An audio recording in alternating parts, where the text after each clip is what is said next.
ऐसा लग रहा है कि जीतू पटवारी की कांग्रेस में दिग्विजय सिंह तेल लेने चले गए।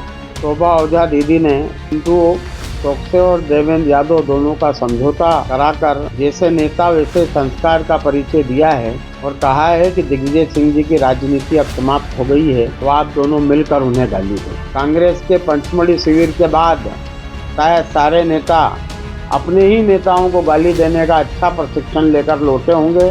जीतू पटवारी तो सोयाबीन के भावांतर योजना पर भी गेहूं की बोरी लाद कर कहीं भी निकल जाते हैं। जीतू पटवारी को डर किसका लग रहा है?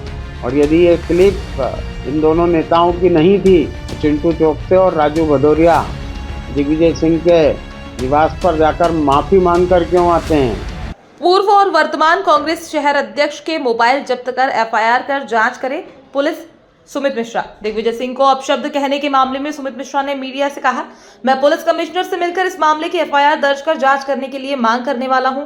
मिश्रा ने कहा, जीतू पटवारी के कार्यकाल में वरिष्ठ नेता दिग्विजय सिंह तेल लेने चले गए हैं। कांग्रेस के प्रभारी हरीश चौधरी ऑडियो वायरल होने को भाजपा के स्लीपर सेल का काम बताते हैं, जबकि वो खुद इसके पहले अन्य राज्य से बतौर प्रभारी टिकट बेचने के मामले में हटाए गए थे और अब वे मध्य प्रदेश में दलाली कर रहे हैं। ऐसा लग रहा है कि जीतू पटवारी की कांग्रेस में दिग्विजय सिंह तेल लेने चले गए और कांग्रेस की वरिष्ठ नेता आदरणीय शोभा ओझा दीदी ने चिंटू चोकसे और देवेंद्र यादव दोनों का समझौता कराकर जैसे नेता वैसे संस्कार का परिचय दिया है और कहा है कि दिग्विजय सिंह जी की राजनीति अब समाप्त हो गई है, अब आप दोनों मिलकर उन्हें गाली दो। और दूसरी ओर कांग्रेस के प्रदेश प्रभारी हरीश चौधरी भारतीय जनता पार्टी पर ये आरोप लगा रहे हैं कि ऑडियो क्लिप भाजपा के स्लीपर सेल द्वारा जारी की गई है।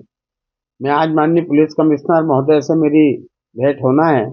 मैं इन्हें एक लिखित में भी एक शिकायत करने वाला हूं कि दोनों नेता कांग्रेस के जो ऑडियो क्लिप में मध्य प्रदेश के पूर्व मुख्यमंत्री दिग्विजय सिंह को अपशब्द कह रहे हैं, इन दोनों के मोबाइल जब्त कर इसकी जांच की जाए और जो दोषी है उस पर एफआईआर करने की मांग हम करेंगे।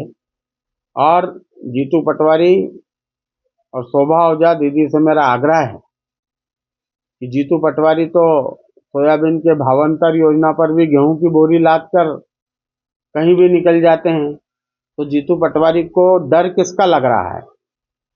ये क्यों नहीं थाने पर जाकर इस बात की शिकायत करते हैं? और यदि ये क्लिप इन दोनों नेताओं की नहीं थी तो चिंटू चोकसे और राजू भदौरिया दिग्विजय सिंह के निवास पर जाकर माफी मांगकर क्यों आते हैं?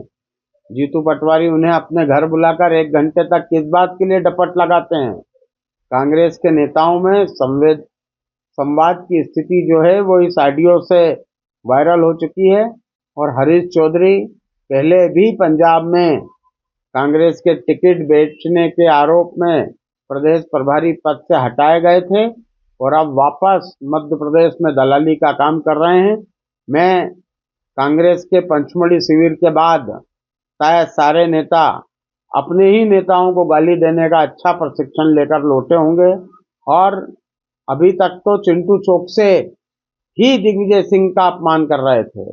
अब देवेंद्र यादव ने भी राष्ट्रपिता महात्मा गांधी का अपमान किया है और यदि देवेंद्र यादव ने घोषणा की थी कि महात्मा गांधी की प्रतिमा पर माल्यार्पण के पश्चात ये पैदल मार्च निकालेंगे, तो पैदल मार्च भले ही वो उनका समझौता हो गया है तो निरस्त करते, महात्मा गांधी की प्रतिमा पर माल्यार्पण तो करना ही था। तो मुझे लगता है कि कांग्रेस में जो बड़े नेताओं की साथ साथ महापुरुषों को भी अपमान की एक श्रृंखला चल रही है और इसलिए जीतू पटवारी की कांग्रेस में दिग्विजय सिंह हमारे तो घोर विरोधी हैं और लगातार सनातन का भी विरोध करते हैं।